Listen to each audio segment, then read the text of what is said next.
चुनाव आयोग पर चुनाव आयोग का और विपक्ष के नेताओं के साथ टकराव बढ़ता चला जा रहा है। विपक्षी पार्टियों की जहां सरकारें हैं, वहां चुनाव आयोग के साथ उसके विवाद लगातार बढ़ रहे हैं। और इधर चुनाव आयोग अपना अड़ियल रवैया अपनाए हुए है, बावजूद इसके कि रोज एक न एक नए खुलासे हो रहे हैं, जिनमें चुनाव आयोग बुरी तरीके से गिरा हुआ नजर आ रहा है, दिखाई पड़ रहा है, साफ दिखाई पड़ रहा है।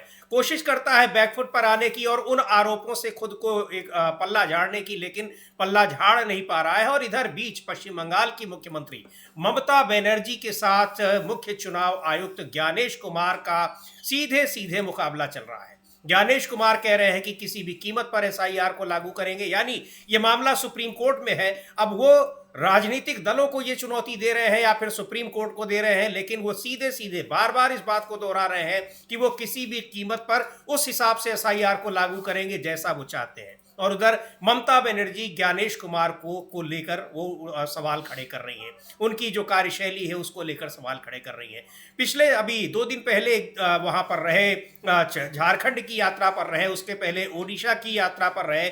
हालांकि ये भी समझ में नहीं आता कि ये सरकारी यात्राएं हैं या धार्मिक यात्राएं हैं, तीर्थ यात्राएं हैं, लेकिन जिस तरह की तस्वीरें वहां पर पोस्ट करते हैं मुख्य चुनाव आयुक्त ज्ञानेश कुमार, उससे लगता है कि वो वहां पर धार्मिक यात्रा पर गए हुए हैं, लेकिन मीडिया से बात भी करते हैं और एसआईआर को लेकर बयान भी जारी करते रहते हैं। अभी जब झारखंड पहुंचे हैं, वहां भी उन्होंने मीडिया से बात की है और बहुत जोर देकर इस बात को कहा है कि वो उसी तरीके से एसआईआर को लागू करेंगे जिस तरीके से वो चाहते हैं। लेकिन पश्चिम बंगाल की मुख्यमंत्री ममता बनर्जी ने जबरदस्त उन पर निशाना साधा है।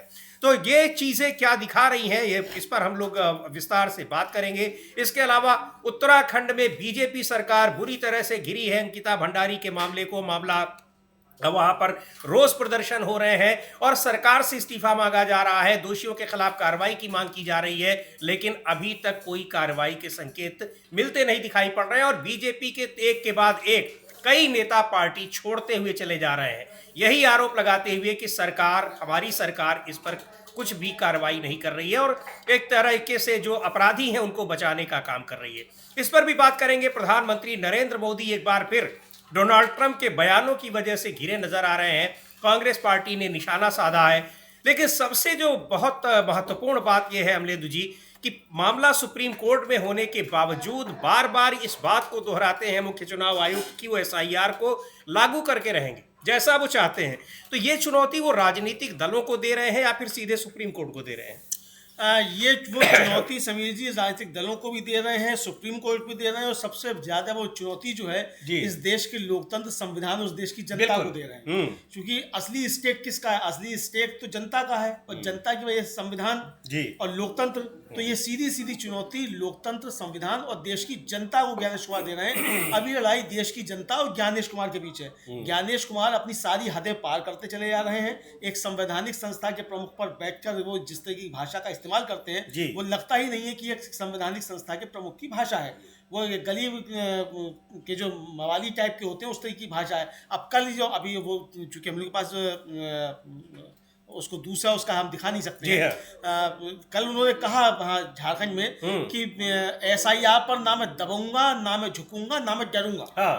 तो भाई आपको कौन दबा रहा है, कौन झुका रहा है, कौन डरा रहा है? क्या इस देश के अंदर ऐसा भी है कि एक संवैधानिक संस्था के प्रमुख को कोई दबा भी सके, झुका भी सके, डरा भी सके? वो काम केवल इस देश में 2 ही लोग कर सकते हैं, जिनको कहा जाता है कि 2 लोग कर सकते हैं, और जिनके सामने विपक्ष का आरोप है कि आप उनके सामने दबे हुए, झुके हुए, डरे हुए हैं। तो आप उनसे डरे हुए, दबे हुए, झुके हुए, और आप कह रहे हैं पूरे देश से कि मैं ना दबूंगा, ना झुकूंगा, ना डरूंगा। ममता बनर्जी ने इसको लेकर बहुत तीखा हमला बोला है, वो भी हम लोग दिखाएंगे। लेकिन हम लोग पहले सुनते हैं कि ज्ञानेश कुमार जी कल जब थे वहां, तो हालांकि वो साधारण बातचीत उन्होंने की है, लेकिन साधारण बातचीत में भी उन्होंने कहा क्या, ये भी हम लोग सुनेंगे एक बार। जी बिल्कुल, सुन लेते हैं क्या कहा है मुख्य चुनाव आयुक्त ज्ञानेश कुमार ने। लेकिन बिल्कुल राजनीतिक दलों के नेताओं की भाषा बोलते दिखाई पड़ रहे हैं, संवैधानिक पद पर बैठे हुए, और उन पर आरोप ये बार बार लग रहे हैं कि वो सत्तारूढ़ पार्टी के लिए काम कर रहे हैं। बहरहाल सुन लेते हैं उन्होंने कहा क्या झारखंड में जब वो थे। तमाम उनके बयान हैं और वहाँ एम्स को देखकर बड़े खुश हैं, प्रभावित हैं और इस तरह से प्रशंसा कर रहे हैं और बाबा बैजनाथ के बुलावे पर गए वहाँ पर। बहरहाल, लेकिन वहाँ जो कुछ भी वो कह रहे हैं उसको लेकर ममता बनर्जी निशाना साध रही हैं। और यहाँ क्या आप एसआईआर को लेकर किस तरीके से एक धमकी भरा अंदाज और तेवर आप दिखा रहे हैं, उसको लेकर भी सवाल है कि आखिर आप ये बात कह किससे रहे। आपको तो तमाम चीजों से संरक्षण मिला हुआ है, आप संवैधानिक पद पर बैठे हुए हैं, बहुत ही महत्वपूर्ण पद होता है कि कौन आपको डरा रहा है, कौन धमका रहा है। और आप ये जो बात कह रहे हैं, ये आप कह किससे रहे? राजनीतिक दलों से तो आपका जो व्यवहार होता है, 2 दिन पहले ही अभी अभिषेक बनर्जी ने बता दिया कि आप उंगली दिखाकर बात करते हैं, धमकाते हुए बात करते हैं। पहली बात तो आप उनसे बात करने को राजी नहीं होते हैं। तो क्या ये सारी बातें आप सुप्रीम कोर्ट को बताने की कोशिश कर रहे हैं? इसलिए क्योंकि एसआईआर का मामला सुप्रीम कोर्ट में लंबित है, उसमें सुनवाई अभी चल रही है। हाँ बिल्कुल, सुप्रीम कोर्ट में सुनवाई चल रही है, फाइनल उस पर हियरिंग होनी है और उस पर फिर आदेश आना है। हालांकि सब जगह तो एसआईआर हो चुका, आज उत्तर प्रदेश में भी ड्राफ्ट लिस्ट जो है वो जारी हो जाएगी। बताया जा रहा है कि लगभग 3 करोड़ के आसपास जो है वो नाम कट रहे हैं यहाँ उत्तर प्रदेश में भी, तो ये भी सामने आ जाएगा। लेकिन जिस तरीके से ज्ञानेश कुमार जी धमकी पे धमकी के अंदाज में बात कर रहे हैं, ये समझ में नहीं आता है कि संवैधानिक संस्था के प्रमुख हैं या कोई धमकीबाज जो है वो है, एक तरह से आ गए हैं कोई गैंगस्टर जो जिस तरह से धमकी देते हैं, देश की जनता को धमकी दे। और आप चुनावी दौरे, मतलब आप तैयारियों का या आप कुछ वहां पर एसआईआर की गतिविधियों का पता करने गए हैं, किसी उस दौरे पर गए हैं? आप एम्स की प्रशंसा कर रहे हैं, ठीक है, अच्छी बात है, प्रशंसा कर रहे हैं, लेकिन प्रशंसा का तरीका जो है बिल्कुल वो राजनीतिक पार्टी के नेताओं का पार्टी।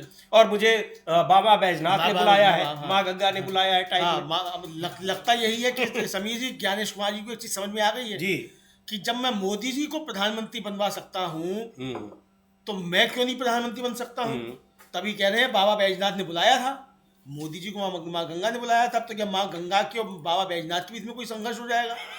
क्या कौन प्रधानमंत्री बनेगा? माँ गंगा ने बुलाया था वो या जिसे बाबा बैजनाथ ने बुलाया था वो? तो लगता ये है कि ज्ञानेश कुमार जी को समझ में आ गया कि भाई मैं दूसरे के लिए काम करूँ उससे अच्छा अपने लिए ना करूँ। तो क्या ये भी कुछ चल रहा है? अब पता नहीं, अब उनकी भाषा, उनका तरीका तो यही बता रहा है जी। तरीका यही बता रहा है, सवाल तो उठेंगे। और मनोज झा जो है आरजेडी के सांसद ने तो साफ तौर पे कहा था कि हमको जो है एक भाजपा का नया प्रवक्ता मिल गया। तो ये तो अब वो जिस तरीके से बातें कर रहे हैं कि बाबा बैजनाथ ने बुलाया है और कृपा है और देवघर में जितना मैं आया और यहाँ मैंने एम्स देखा, ये सब किया, जो सब बातें कर रहे हैं उससे तो यही लगता है। लेकिन ममता बनर्जी ने बहुत तीखे शब्दों में इनको चुनौती दी है, और जो ममता बनर्जी ने चुनौती दी है समीर जी, हम लोग उसको भी देख सकते हैं। जी बिल्कुल, उन्होंने ट्वीट किया है और 2 ट्वीट किए हैं और चुनाव आयोग पर, मुख्य चुनाव आयुक्त पर खासकर उन्होंने जबरदस्त निशाना साधा है। और ये बात कह रही है कि बिल्कुल जैसे वहां पर व्हाट्सएप पर पूरा चुनाव आयोग चल रहा है, और ये तो हम लोगों ने देखा भी, व्हाट्सएप पर ही वहां पर नियम बन गए और उनको अप्रूवल भी मिल गया। अमलेंदु जी, वही जिक्र ममता बनर्जी भी कर रही है, वही जिक्र कर रही है ममता बनर्जी की, व्हाट्सएप पे अप्रूवल मिल गया, उनकी एक बाइट है, हालांकि बांग्ला में है, बल्कि हम लोग सुनेंगे। फिर उस पर जो तृणमूल कांग्रेस ने उस बाइक पे ट्वीट किया है वो भी हम लोग समीर जी देखेंगे। जी बिल्कुल, तो सुन लेते हैं क्या कहा है ममता बनर्जी ने मुख्य चुनाव आयुक्त को लेकर, उनकी भाषा को लेकर और उनके तरीके को लेकर क्या उन्होंने टिप्पणी की है। को जो कुछ कहा है, तृणमूल कांग्रेस ने उसको ट्वीट किया है, लिखा है, और क्या कुछ कहा है वो भी हम आपको बता देते हैं। ममता बनर्जी कह रही हैं कि 80 साल के बुजुर्गों से लेकर दिव्यांग लोगों और गर्भवती महिलाओं तक हर किसी को इस बेरहम, अमानवीय और बिना सोचे समझे किए गए काम में घसीटा जा रहा है, परेशान किया जा रहा है और बेइज्जत किया जा रहा है। अगर सच में एसआईआर सच में वेरिफिकेशन के बारे में होता तो ये ब्यूरोक्रेटिक दादागिरी जैसा नहीं लगता। तो ये 2 महीने की पागलों जैसी जल्दबाजी क्यों? ये कौन लोग हैं जो किसी के सवाल करने से पहले ही काम खत्म करने के लिए इतने बेताब हैं? कोई नोटिस नहीं, कोई ट्रांसपेरेंसी नहीं, सिर्फ व्हाट्सएप के हुक्म और पिछले दरवाजे से नाम हटाना। जब धांधली वाले चुनाव आयोग जैसे गैर जिम्मेदार संस्थान बीजेपी के सिपाहियों की तरह बर्ताव करने लगते हैं तो ये सारी डेमोक्रेटिक लेजिटिमेसी खो देते हैं। माननीय मुख्यमंत्री श्रीमती ममता बनर्जी ने साफ चेतावनी दी है, लोगों के फंडामेंटल राइट्स को छुआ और हम इस साजिश को सुप्रीम कोर्ट तक ले जाएंगे। तो ये वही बात वो कह रही है कि यहाँ पूरा आयोग जो है व्हाट्सएप पर चल रहा है और ना कोई उसका नियम है ना कोई कानून है, और यहाँ जो नियम संसद में बनने चाहिए वो चुनाव आयोग बना रहा है, लेकिन कोई सुनवाई उसकी नहीं हो रही है। और चुनाव आयोग किस तरह से धमकी भरे अंदाज में बात कर रहा है। हाँ बिल्कुल, धमकी भरे अंदाज में चुनाव आयोग बात कर रहा है, और धमकी भरे अंदाज में बात ही नहीं कर रहा है समीर जी, बल्कि जो तय कर ले रहा है कि वही सर्वे सर्वा है जी। यानी अब ना सुप्रीम कोर्ट बचा, ना देश का संविधान बचा, ना लोकतंत्र बचा, जो कुछ है वो ज्ञानेश कुमार है। ये समझ में आ रहा, चूंकि ये रिपोर्ट पहले भी आ चुकी है कि ज्ञानेश कुमार जी ने व्हाट्सएप पर ही जो इसको एसआईआर को पास करा लिया। हाँ। और उस खबर का अभी तक कोई खंडन समीर जी आया नहीं है। जी हाँ, किसी भी तरीके का। और ये भी आया कि वो जो सुखबीर सिंह संधू एक चुनाव आयुक्त, उन्होंने इस पे आपत्ति भी दर्ज की थी जी। उनका नोट भी है, और आधा अधूरा जो था वो जारी किया गया। ये भी साफ देखने में आया कि आधा अधूरा जो है आदेश जारी किया गया, इसका कोई जवाब अभी तक किसी भी तरीके से देखने को नहीं मिला है। जी बिल्कुल। और इसको लेकर तृणमूल कांग्रेस ने, ममता बनर्जी ने और आरोप वहां पर लगाए हैं, और उन्होंने कहा है कि भारतीय जनता पार्टी के कहने पर चुनाव आयोग और मिस्टर मनीष कुमार जो राज्य निर्वाचन आयोग, नहीं, ज्ञानेश कुमार को, अच्छा, मिस्टर वैनिश कुमार, जी हाँ, वैनिश कुमार, उन्होंने दोनों का नाम एक साथ लिखा हुआ है। बंगाल में एक खतरनाक जादू कर रहे हैं जिसमें वोटर्स के नाम पर वोटर लिस्ट से गायब कर दिए गए हैं। एसआईआर प्रोसेस से फैली घबराहट, बेचैनी और बड़े पैमाने पर उन्माद ने अकेले बंगाल में ही करीब 60 कीमती जानें ले ली हैं। जो डेमोक्रेसी पर हमले के तौर पर शुरू हुआ था वह पूरी तरह से ह्यूमन राइट्स के संकट में बदल गया है। बुजुर्ग नागरिकों, बीमार मरीजों, प्रेग्नेंट महिलाओं और दिव्यांग लोगों को बेरहमी से सुनवाई के लिए घसीटा जा रहा है। उन्हें अपनी नागरिकता और उसी मिट्टी पर वोट देने के अपने अधिकार को साबित करने के लिए मजबूर किया जा रहा है जिस पर वे पैदा हुए थे। ममता बनर्जी ने घोषणा की है कि वो सुप्रीम कोर्ट जाएंगी और इस क्रूर, अमानवीय और गैर संवैधानिक एसआईआर हत्याकांड के खिलाफ बंगाल के आम लोगों की तरफ से पूरी ताकत से लड़ेंगी। तो सुप्रीम कोर्ट में तो कई सारे मामले गए ही हैं और इस पर सुनवाई भी हो रही है, क्या होता है। लेकिन इन सब के बावजूद मुख्य चुनाव आयुक्त बिहार के एसआईआर को उन्होंने लागू भी कर दिया, उस पर चुनाव भी हो गए। आगे आने वाले दिनों में क्या होगा, तो सुप्रीम कोर्ट की भूमिका भी बहुत, इसको लेकर भी चर्चाएं हो रही हैं कि आखिर सुप्रीम कोर्ट ने मामला प्रिजुडिस रहते हुए चुनाव आयोग को इतनी ताकत दे कैसे दी कि वो उसी मामले को लागू कर दे जिस पर यहाँ सुनवाई चल रही है, कि अधिकार उनको है या नहीं है। हाँ बिल्कुल, इसी को लेकर सवाल उठ रहा है कि भाई जो एक मामला सब जुडिस है और सुप्रीम कोर्ट में, और सुप्रीम कोर्ट उसमें लगातार इंस्ट्रक्शंस भी जारी कर रहा है जी। सिर्फ सब जुडिस नहीं है समीर जी। हाँ। लगातार इंस्ट्रक्शंस जारी कर रहा है, बीच में इंटरिम ऑर्डर्स भी दे रहा है। हाँ। और आप उस कार्यक्रम को जारी रखे हुए हैं, और एक ही राज्य में नहीं बल्कि आप उसे 12 राज्यों में बढ़ा दिया। जी हाँ। और अभी भी आप मानने को तैयार नहीं हो, फिर धमकी आप दे रहे हैं कि मैं ना डरूंगा, ना डरूंगा, ना झुकूंगा। तो सुप्रीम कोर्ट को धमकी दे रहे हो क्या? हाँ। ये बताना और चाहिए। सबसे हैरानी की बात है अमलेंदु जी कि सुप्रीम कोर्ट ने एक भी इस मसले का खुद से संज्ञान नहीं लिया, और मामला बार बार वहां जब जाता भी है तब भी एक तरीके से एक सेफ पैसेज उसने चुनाव आयोग को दे रखा है कि आप कर बढ़ते रहिए, आगे कुछ भी करते रहिए। हाँ बिल्कुल, एक सेफ पैकेज तो लगता है समीर जी, चूंकि जिस तरीके से सुप्रीम कोर्ट से भी टिप्पणियां आ रही हैं, वो टिप्पणियां भी अच्छी किसी हाल में नहीं कही जा सकती, बहुत चिंतनीय टिप्पणियां वो समझी जा सकती हैं। हाँ। बहरहाल, लेकिन सुप्रीम कोर्ट के अपने का अधिकार है, भाई वो कर सकता है कि ठीक है कि आप कुछ भी बोल सकते हैं वहाँ बैठे हुए, आपको बोलने का अधिकार है। लेकिन अगर देश के लोकतंत्र पे हमला हो रहा है, संविधान पे हमला हो रहा है, और जो कॉन्स्टिट्यूशनल वैल्यूज है अगर उनका ही क्षरण हो रहा है, तब तो अभी सुप्रीम कोर्ट को आगे आना ही पड़ेगा। लेकिन अब ये पता नहीं सुप्रीम कोर्ट पे भी क्या है, उस पर हम कोई टिप्पणी करना नहीं चाहते क्या है क्या नहीं है। लेकिन ये चीज़ साफ तौर पर समझी जा सकती है कि ज्ञानेश कुमार जी सीमा से आगे बढ़कर बोल रहे हैं। जी बिल्कुल, मुख्य चुनाव आयुक्त ज्ञानेश कुमार की जो भाषा है, ज्ञानेश कुमार का तरीका है, कार्यशैली है, उसको लेकर सवाल उठ रहे हैं और सीधे वो राजनीतिक दलों के निशाने पर है, विपक्षी नेताओं के। और अब इस समय पूरा जो निशाना है वो पश्चिम बंगाल की ओर चुनाव आयोग का भी है और वहां पर जो सत्तारूढ़ पार्टी है उसका भी है। और वहां भी चुनौती दी गई है कि इन सारी चीजों को जो बीएलओस की जान गई है या जिस तरह से मुख्य चुनाव आयुक्त काम कर रहे हैं उसको लेकर सुप्रीम कोर्ट में लड़ाई लड़ी जाएगी। तो एक घिरे हुए हैं, लेकिन सबसे हैरानी की बात यह है कि एक संवैधानिक पद पर बैठे हुए व्यक्ति, न केवल उन पर आरोप, विपक्ष तो ये आरोप लगा रहा है कि वो सत्तारूढ़ पार्टी के लिए काम कर रहे हैं, लेकिन खुद उनकी भाषा राजनीतिक दलों के नेताओं की तरह होती है, चाहे प्रेस कॉन्फ्रेंस हो और चाहे वहां पर अपनी यात्राओं के दौरान वो मीडिया से बात कर रहे हो। प्रेस कॉन्फ्रेंस में भी अमलेंदु जी किस तरीके से वो विपक्षी नेताओं के खिलाफ बयान दे रहे थे, हलफनामा देने की बात कर रहे थे, और अब आप सीधे सीधे कि न डरूंगा न डरूं। आखिर है क्या मामला? आप क्यों, किससे डरेंगे? आपको तो संविधान ने संरक्षण दे रखा हुआ है। आप ऐसा काम क्यों करेंगे कि आपको डरना पड़े? आपको कानूनी रूप से आपको कोई डर नहीं है, फिर आपको किसका डर है जिसके दबाव में आप काम कर रहे हैं? हाँ, और वैसे भी आपको डर से तो मुक्ति दे रखी है, कानून दे चुका है। क्या आप उनके हिसाब से काम नहीं कर रहे हैं इसलिए आपको डर है? इसी डर है। तो यही डर होगा कि मोदी शाह जी के कहने पर आप पूरा काम नहीं कर पाए। मतलब आपने जो काम किया वहाँ बिहार में, उसमें भी नीतीश कुमार मुख्यमंत्री बन गए, तो क्या इसलिए डर है आपको? जी। बाकी सब जगह कहा जा रहा है कि जो बिहार माफ कर देंगे लेकिन बंगाल माफ नहीं करेंगे, असम माफ नहीं करेंगे। जी। तो ये डर है क्या? तो जो डर है वो साफ बताना चाहिए ज्ञानेश कुमार जी को, वरना लोग यही समझेंगे कि आप मोदी और शाह को कह रहे हैं कि हम मोदी और शाह से नहीं डरते। तो ज्ञानेश कुमार जी को स्पष्ट करना चाहिए वो किससे कह रहे हैं कि वो डरते नहीं है, ये साफ तौर पर उनको कहना चाहिए, वरना लोग यही समझेंगे, हम तो यही समझ रहे हैं कि आप मोदी जी को और अमित शाह जी को धमका रहे हैं कि हम आपसे डरने वाले नहीं है, झुकेंगे नहीं।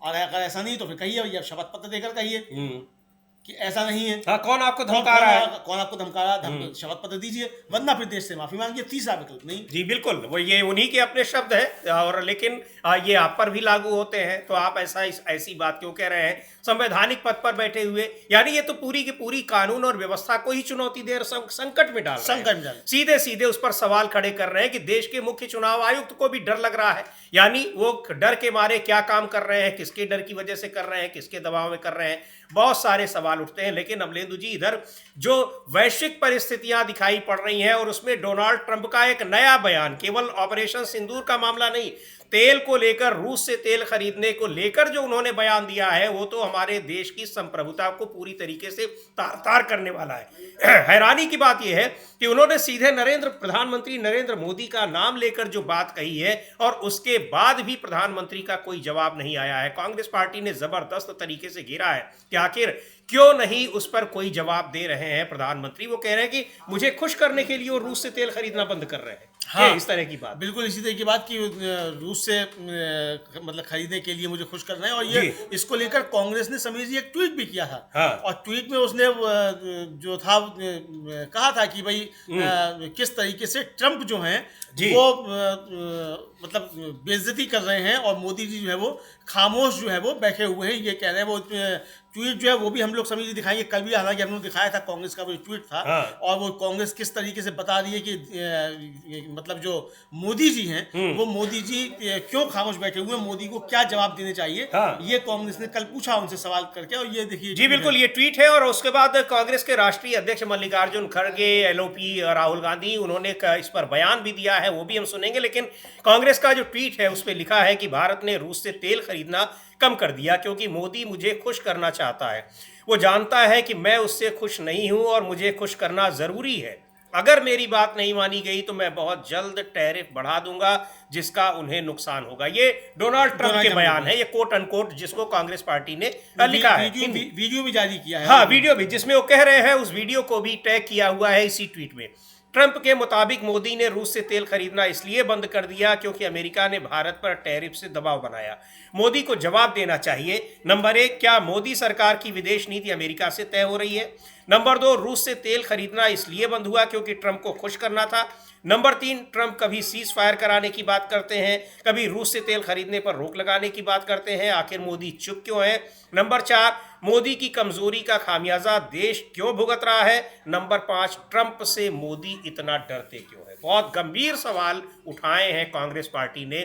प्रधानमंत्री का सीधे नाम लेकर डोनाल्ड ट्रंप ने कहा है, लेकिन प्रधानमंत्री की ओर से, विदेश मंत्रालय की ओर से, पीएमओ से इसका कोई जवाब नहीं आया है। सुनते हैं क्या कहा है मल्लिकार्जुन खड़गे ने, और राहुल गांधी को भी सुनेंगे। लेकिन पहले के उनके वक्तव्य हैं जो कांग्रेस ने आज ट्वीट किए हैं। जी हाँ, उनके पहले के ही वक्तव्य हैं जो कांग्रेस पार्टी ने ट्वीट किए हैं, और उस पर जो मल्लिकार्जुन खड़गे जो कुछ कह रहे हैं, और ये कि डोनाल्ड ट्रंप अब एक दूसरे मुद्दे पर सीधे सीधे प्रधानमंत्री नरेंद्र मोदी को बतक के लिए कह रहे हैं कि उनके ऊपर दबाव बनाया मैंने और मुझे खुश करने के लिए वो अपने देश के हितों से समझौता कर रहे हैं। सीधे सीधे बात, क्योंकि रूस से बहुत सस्ते में तेल मिल रहा है और उस तेल को खरीदना कम करके यहाँ जहाँ से ज़्यादा महंगा तेल मिल रहा है वहाँ से खरीद रहे हैं, यानी टैक्स पेयर्स का पैसा बहा रहे हैं, इसलिए ताकि डोनाल्ड ट्रंप खुश हो जाए। अब डोनाल्ड ट्रंप को खुश करना इतना ज़रूरी क्यों है, ये सवाल पूछा जा रहा है। बहरहाल सुनते हैं। तो जब पार्लियामेंट तक में नहीं बोले तो अब ऐसे इस तरह से क्या ही बोलेंगे अमलेंदु जी। आप उनको टैग करके करते रहिए, वो तो फिर उनको वही बोलना रहेगा जो बोलेंगे। उनको आर्टिकल लिख रहे हैं कि 1000 साल का जो सोमनाथ मंदिर का इतिहास है, यानी जो जिसका मौजूदा घटनाओं से और गंभीर घटनाओं से कोई लेना देना नहीं। हाँ बिल्कुल, मौजूद घटनाएं जो हैं उनसे कोई लेना देना नहीं है। और जो अब बात करना था 1000 साल पहले सोमनाथ मंदिर, हाँ। और 1000 साल पहले सोमनाथ मंदिर तो देख लिया जाएगा। 1000 साल पहले सोमनाथ मंदिर, आज बताओ ना ट्रंप से क्या है मामला। हाँ। ट्रंप के खिलाफ आवाज क्यों नहीं निकल रही है? यही तो कह रहे मल्लिकार्जुन खड़गे, हाँ। कांग्रेस कह रही है कि ट्रंप के खिलाफ क्यों। भाई ट्रंप अगर आपको ट्वीट करते हैं कि साहब मोदी जी बहुत अच्छे आदमी हैं, आप तुरंत लपक के कहते हैं thank you thank you thank you. अब जब वो कह रहे हैं आपका नाम लेकर और आपको टैग किया जा रहा है, तो आपकी मुंह से जुबान नहीं निकल रही। तो ये इस पे तो सवाल उठेंगे। विपक्ष यही सवाल पूछा है कि भाई मोदी जी, कांग्रेस ने यही सीधा सीधा पूछा है कि आप ट्रंप से इतना डरते क्यों हैं जी। ये विपक्ष पूछा है। मुझे लगता है कि ट्रंप ने जिस तरीके से बाकायदा नाम लेकर ये कहा कि मुझे खुश करना चाहते हैं। जी। मतलब अभी तक तो ये कह रहे थे ट्रंप की मैंने वार रुकवाई, एक बार को वो भी सम्मिलित हो सकता था, लेकिन अब तो सीधे सीधे इस तरीके का आपका व्यक्तिगत अपमान कर रहा है। वो सीधे कह रहे हैं कि मुझे खुश करने के लिए अपने देश के हितों से समझौता कर रहे हैं। तो इसका मतलब आप जो देश के साथ क्या विश्वासघात कर रहे हैं क्या? आप जब आए थे तब आपने कहा था कि मैं देश नहीं बिकने दूंगा, मैं देश नहीं झुकने दूंगा। देश बिक भी रहा है, देश झुक भी रहा है, आपको झुके हुए। ट्रंप तो यही कह रहा है, और अगर ऐसा नहीं है तो ट्रंप को जवाब दीजिए, हम आपके साथ हैं। बिल्कुल वही तो कह रहे हैं मल्लिकार्जुन खड़गे कि आप उसको जवाब क्यों नहीं देते हैं। आप उसको कहिए कि तुम झूठ बोल रहे हो, लेकिन नहीं कह रहे हैं तो इससे क्या समझा जाएगा। डोनाल्ड ट्रंप यहाँ सीज फायर होने से घंटा भर पहले ट्वीट करते हैं कि सीज फायर हो गया, और घंटे भर बाद घोषणा कर दी जाती है भारत की तरफ से। तो इन सब चीजों को क्या समझा जाएगा। लेकिन ये जो आरोप लगाया है डोनाल्ड ट्रंप ने बेहद गंभीर है और इसका जवाब आना चाहिए, लेकिन अभी तक कोई जवाब नहीं आया है। राहुल गांधी कह रहे हैं कि सरेंडर करने की आदत है प्रधानमंत्री नरेंद्र मोदी की। सुनते हैं एक बार फिर, उन्होंने फिर से अपना वो नारा दोहराया है नरेंद्र सरेंडर वाला। क्या कह रहे हैं बार बार इस तरह से, और आखिर इस पर क्यों जवाब नहीं आ रहा है प्रधानमंत्री का। ये देश के हितों से, देश की संप्रभुता से जुड़ा मुद्दा है। वो सीधे सीधे देश की संप्रभुता को चुनौती दे रहे हैं कि भारत का प्रधानमंत्री उनको खुश करने के लिए अपने देश के हितों से समझौता कर रहा है, लेकिन इस पर जवाब नहीं आ रहा है।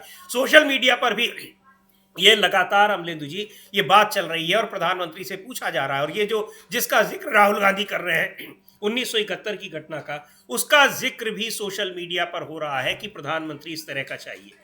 बिल्कुल बिल्कुल, ये सोशल मीडिया पर खूब जिक्र हो रहा है कि किस तरीके से इंदिरा गांधी ने, और उनका इंदिरा गांधी का उस समय का इंटरव्यू काफी ज्यादा वायरल हो रहा है। जी हाँ, उस समय का क्लिप काट के कर रहे हैं कि वो कि हमारा मित्र हो सकता है अमेरिका, हमारा बॉस नहीं हो सकता है। जी हाँ। तो आप जो है आप हमको डायरेक्ट नहीं कर सकते कि हमें क्या करना है क्या नहीं करना, और 7वां नहीं 70वां बेड़ा भेज दो, हम निपट लेंगे। कांग्रेस ने भी उसको ट्वीट किया है समीर जी, इंदिरा गांधी के उस भाषण को, मतलब उस इंटरव्यू का क्लिप जो है वो भी हम लोग सुन सकते हैं कि क्या है क्लिप, उसको भी सुनेंगे। लेकिन ये निश्चित तौर पे एक साफ समझ में आ रहा है कि सरकार जो है, मतलब मोदी सरकार जो सरकार मतलब मोदी सरकार, भारत सरकार कमजोर थोड़ी ना है। मोदी सरकार जो है, मतलब मोदी जी की सरकार जो है, वो ट्रंप के सामने बिछी बिछी फिर रही है, और इसको लेकर कांग्रेस ने लगातार सवाल पूछे हैं, विपक्ष इसको लेकर लगातार सवाल पूछा है। तो भाई मोदी जी आप ट्रंप को जवाब क्यों नहीं दे पा रहे हैं? अच्छा, एक चीज और भी है अमलेंदु जी की डोनाल्ड ट्रंप बार बार इस बात का एहसास करा रहे हैं, इनको पता है कि इसका मतलब कि जवाब नहीं आया है, तो ऐसी कौन सी नस पकड़ रखी है, ऐसी कौन सी मजबूरी है, ऐसी क्या दिक्कत है कि आप जवाब नहीं दे पा रहे हैं डोनाल्ड ट्रंप को। डोनाल्ड ट्रंप अगर आपको सीधे सीधे आरोप लगा रहे हैं कि आप अपने देश की संप्रभुता को एक तरीके से सरेंडर कर रहे हैं, फिर भी आप जवाब नहीं दे रहे हैं, क्यों? देखते हैं उस ट्वीट को जो कांग्रेस ने किया है, और वो पुराना इंदिरा गांधी का, पूर्व प्रधानमंत्री इंदिरा गांधी के एक इंटरव्यू का एक क्लिप है। क्या कह रही है उसमें? ये वीडियो शेयर किया है कांग्रेस पार्टी ने, लेकिन महत्वपूर्ण बात यह है कि किस तरह से सवाल पूछा जा रहा है प्रधानमंत्री से। चाहे मल्लिकार्जुन खड़गे हो, चाहे राहुल गांधी हो, ये सवाल पूछा जा रहा है कि आखिर डोनाल्ड ट्रंप इस तरह की बात कर रहे हैं, बावजूद इसके उनको जवाब आप क्यों नहीं दे रहे हैं? ऐसी क्या मजबूरी है? विपक्ष के तमाम दूसरे नेता भी ये सवाल पूछ रहे हैं, लेकिन जवाब अब तक नहीं आ रहा है कि आखिर ऐसा प्रधानमंत्री क्यों कर रहे हैं। हाँ बिल्कुल समीर जी, आप ऐसा प्रधानमंत्री क्यों कर रहे हैं। और जहां तक वेनेजुला को लेकर भी सवाल है समीर जी, वेनेजुला को लेकर भी सरकार के स्तर पर एकदम खामोशी छाई हुई है। हमारा विदेश मंत्रालय जो है उसने एक विज्ञप्ति तो जारी कर दी कि हम वहां की परिस्थितियों पर नजर रखे हुए हैं, लेकिन वहां की परिस्थितियों पर नजर रखने से क्या होगा? हमारे विदेश मंत्री इस पर खुलकर बयान क्यों नहीं दे रहे हैं? जी।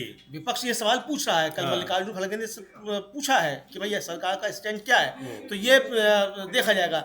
आप देखिए कि देश भर में जो है वेनेजुला पे जो अमेरिका का आक्रमण हुआ, उसके खिलाफ प्रदर्शन हो रहे हैं, पूरी दुनिया में प्रदर्शन हो रहा है, अमेरिका में प्रदर्शन हो रहा है। हमारी सरकार खामोश बैठी हुई है। आज ही जो है मार्क्सवादी कम्युनिस्ट पार्टी जो है उसने तमिलनाडु में प्रदर्शन किया है, वो विजुअल भी हम लोग दिखा सकते हैं कि वो किस तरह से प्रदर्शन हो रहे हैं, लेकिन सरकार के स्तर पर एकदम खामोशी छाई हुई है। जी।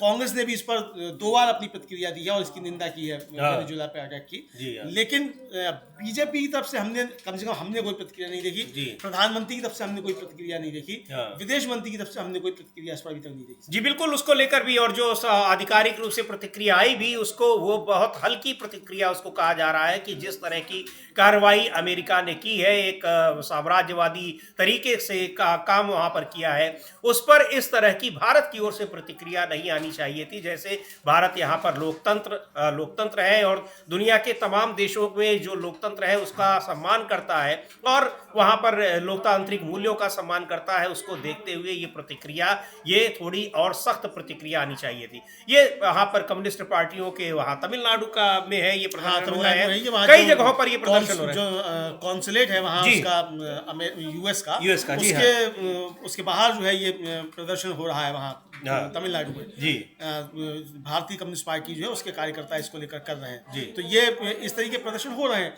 अमेरिका में खूब प्रदर्शन हो रहे हैं, न्यूयॉर्क में प्रदर्शन हो रहे हैं, खूब हो रहे हैं। जोरान ममदानी जो न्यूयॉर्क के अभी मेयर चुने गए, 1 जनवरी को ही शपथ ली है, उन्होंने सीधे फोन करके ट्रंप को जो है कहा कि इस पे आपत्ति है। तो यानी वहां जो व्यक्ति है जो ट्रंप के शासन के अंतर्गत है, वो सीधे फोन करके कह रहा है कि इस पे हमारी आपत्ति है और ये आपने सही नहीं किया है, आपने बिना जो है वहाँ की कांग्रेस के यानी हमारी जो संसद होती है उसके आपने ये काम किया है, और हमारी तरफ से कोई प्रतिक्रिया इस पर देखने को नहीं मिल रही है भारत की तरफ से। जी बिल्कुल, इसको लेकर सरकार और सरकार की विदेश नीति पर खास तौर पर सवाल उठ रहे हैं, और उसी पर इन सारी चीजों को देखते हुए जो डोनाल्ड ट्रंप का ये बयान आया है वो और भी ज्यादा विदेश नीति को घेरे हुए है कि आखिर भारत की विदेश नीति किस तरह से किस दिशा में जा रही है। कि अमेरिका का एक देश का राष्ट्रपति भारत के लिए प्रधानमंत्री का नाम लेकर वो कह दे कि वो उसको खुश करने के लिए काम कर रहा है, तो इसका मतलब फिर डोनाल्ड ट्रंप को खुश करने के लिए और भी बहुत सारे काम हो रहे होंगे अमलेंदु जी। बिल्कुल हो रहे होंगे। जिस तरीके से वो बयान दे रहे हैं और सार्वजनिक रूप से कह रहे हैं, मीडिया से बातचीत में कह रहे हैं, बिल्कुल ये मीडिया से कह रहे हैं, और ये साफ तौर पर समझा जा सकता है समीर जी की इस तरीके की जो बात वो कह रहे हैं और मीडिया के सामने कह रहे हैं, और बाकायदा नाम अब तो सीधे नाम लेकर कह रहे हैं कि मोदी मुझको खुश करना चाहते हैं। तो भाई आखिर खुश करने की क्या वजह है कि जिसकी वजह से आप जो इसको खुश करना चाहते हैं समीर जी, ये देखा जाना चाहिए कि खुश करने की वजह क्या है।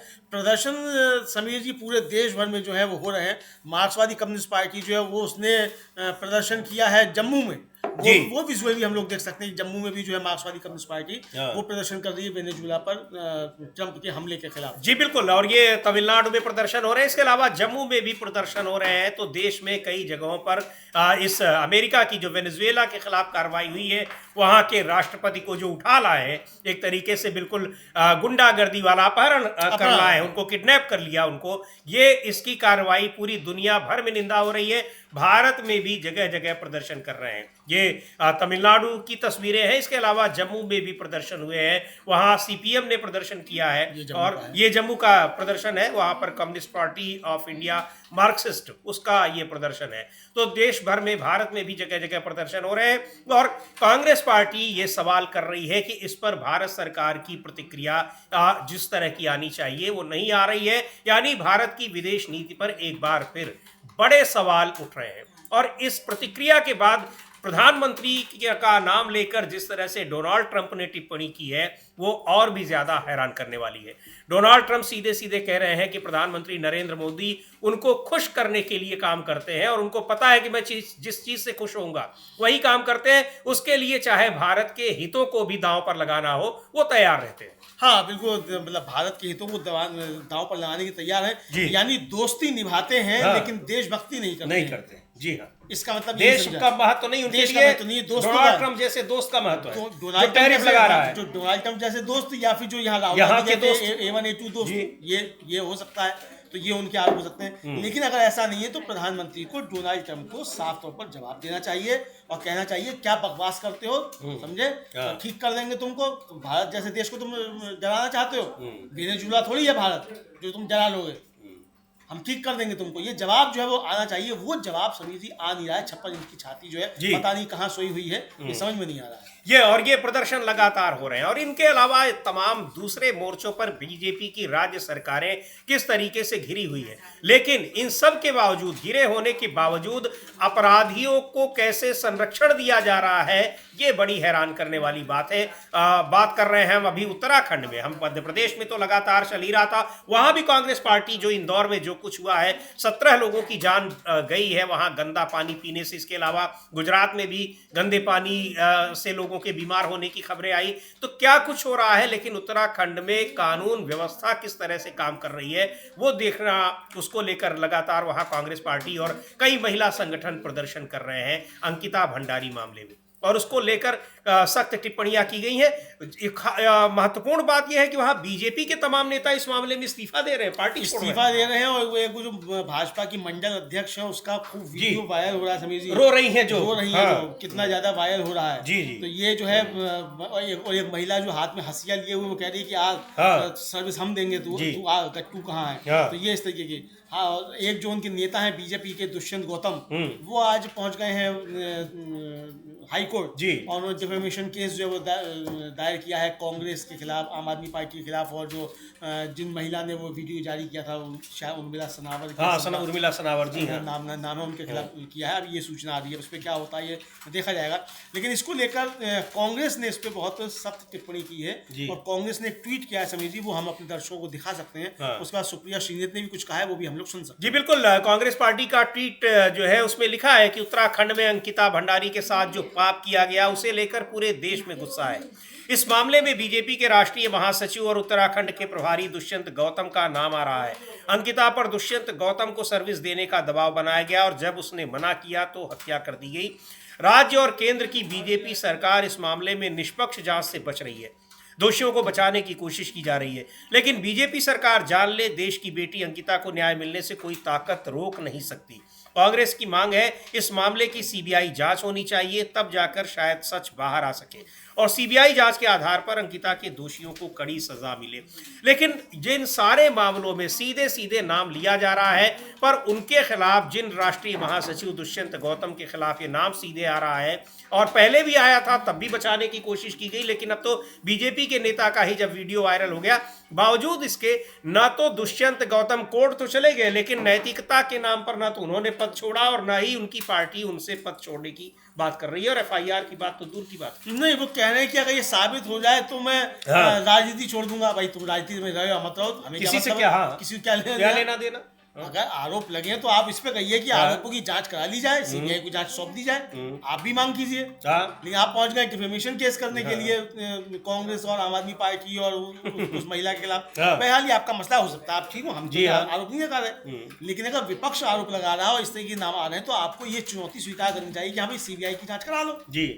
सीधी सी बात यह है, उसके लिए आप तैयार नहीं हैं। हाँ, और आप यहाँ कोर्ट में जा रहे हैं, जो व्यक्ति जो आप उस पर जो बयान दे रहा है, जो उस पर प्रमाण दे रहा है, जो बात कर रहा है, उसके खिलाफ वहां पर कार्रवाई हो रही है। जिस महिला ने, वो भी लापता बताई जा रही है, उन पर गिरफ्तारी की तलवार लटकी। ये भी देखिए कि जो सच्चाई बता रहा, वो सच्चाई है या नहीं, ये तो कोर्ट तय करेगा। जांच जब होगी, सीबीआई जांच होगी या जो भी जांच होगी, लेकिन जिसने आरोप लगाया वो महिला, उस पर गिरफ्तारी की तलवार लटकी है और जो अपराधी बताए जा रहे हैं वो सीधे कोर्ट जा रहे हैं उन लोगों के खिलाफ कार्रवाई करने के लिए। तो ये इस तरह का वहां पर न्याय है, क्या कुछ कहा जाएगा।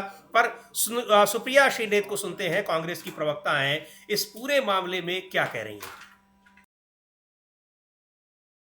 अंकिता, वहां लगातार प्रदर्शन हो रहे हैं महिला संगठनों के, कांग्रेस पार्टी के लोग, और वहां जब तक इसकी सीबीआई जांच नहीं होती है तब तक वहां पर ये प्रदर्शन होते रहेंगे, ये कहा जा रहा है। लेकिन ना तो सीबीआई जांच हो रही है और ना ही कोई कार्रवाई हो रही है, एफआईआर हो रही है उनके खिलाफ जिनका नाम उस महिला ने लिया है। और उनके पति खुद बीजेपी के नेता थे, जो सुरेश राठौर, उन्होंने ही ये बात कही थी। और वहां जिनका नाम लिया जा रहा है यानी बीजेपी के राष्ट्रीय महासचिव वो अब कोर्ट जा रहे हैं। तो ये इस तरीके से अब कैसे अपराधियों को बचाने की, यहाँ तो अमलेंदु जी सजा पाए हुए अपराधियों को बचाने की कोशिश होती है बीजेपी में, बिल्कुल। और किस तरीके से उसको जस्टिफाई किया जाता है।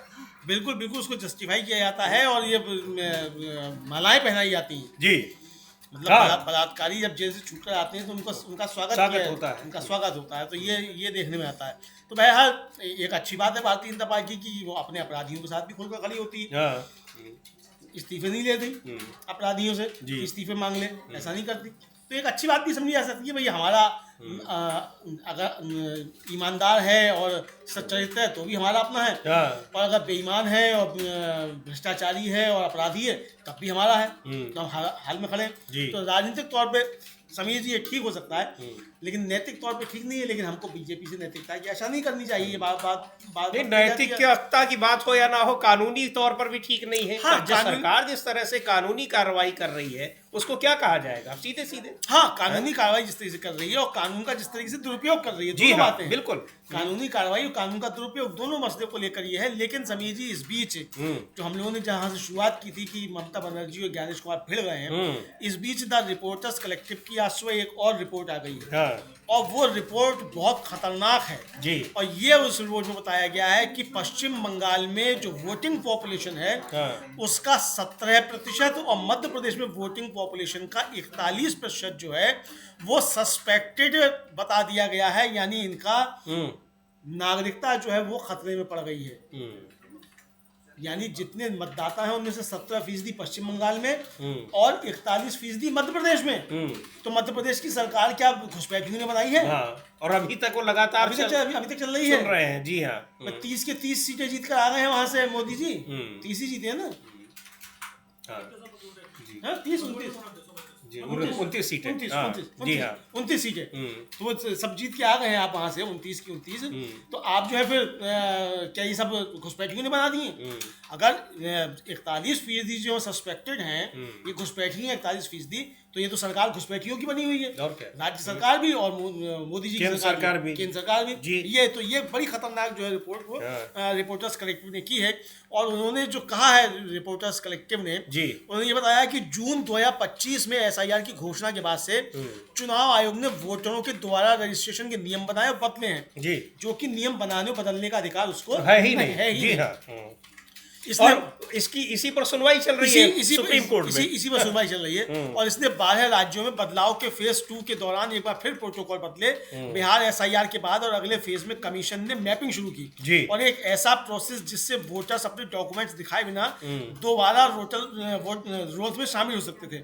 ऐसा करने के लिए उन्हें यह साबित करना था कि या तो वे अपने या उनके रिश्तेदार 20 साल पुरानी वोटर लिस्ट थे।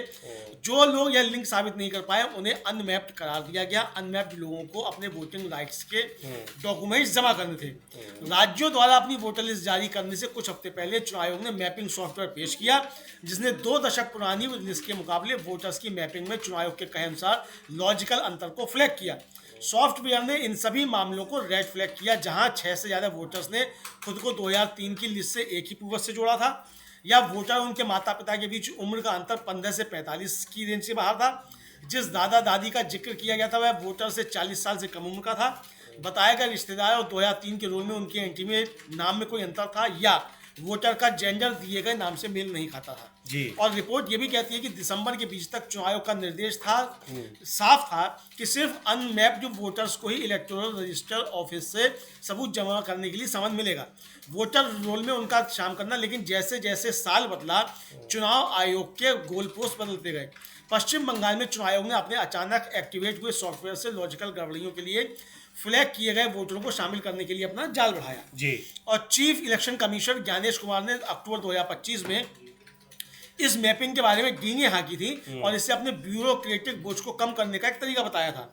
और ज्ञानेश कुमार ने कहा था कि ये डिजिटल प्री मैपिंग लगभग पूरे प्रोसेस को हैंडल कर लेगी, जिससे वोटरों को सिर्फ छोटा सा हिस्सा ही जो है वो मैनुअल वेरिफिकेशन से गुजरेगा। ये उन्होंने अपनी प्रेस कॉन्फ्रेंस में कहा था। और उन्होंने दावा किया था कि सबूत का बोझ नागरिकों से डेटाबेस पर जा रहा था। ये आइडिया कागज पर अच्छा था, लेकिन जमीन पर ये बिखर गया। ये उसका कहना है इस रिपोर्ट का। सभी तो ये रिपोर्ट किस तरीके है, बहुत सारे रिपोर्टर्स कलेक्टिव की भी, और इसके अलावा जिस तरह से यहाँ कई SIR और वोट चोरी को लेकर बहुत सारे खुलासे हो रहे हैं, तो इन सब को कैसे मुख्य चुनाव आयुक्त उनको धता बता रहे हैं और किस तरह की भाषा में राजनीतिक दलों को ही नहीं धमकी दे रहे हैं बल्कि सीधे सुप्रीम कोर्ट को भी धमकी दे रहे हैं कि वो जैसे चाहते हैं SIR को वैसे ही करेंगे, ना तो डरेंगे ना उनको कोई रोक सकता है, यानी उनके ऊपर कोई कानून नहीं है, सीधे यही कहना चाहते हैं। हाँ बिल्कुल बिल्कुल बिल्कुल, सीधे सीधे वो ये कहेंगे कि जो कानून नहीं मानेंगे, वो वही जो है वो मतलब कानून बनाने की शक्तियां भी उनके पास हैं जी। वो सुप्रीम कोर्ट को भी समझा सकते हैं, हलफनामा दिया ही था कि आप हमारे इस मामले में दखल मत कीजिए, तो सुप्रीम कोर्ट को भी समझा सकते हैं, सरकार को भी समझा सकते हैं, राज्य सरकारों को भी समझा सकते हैं,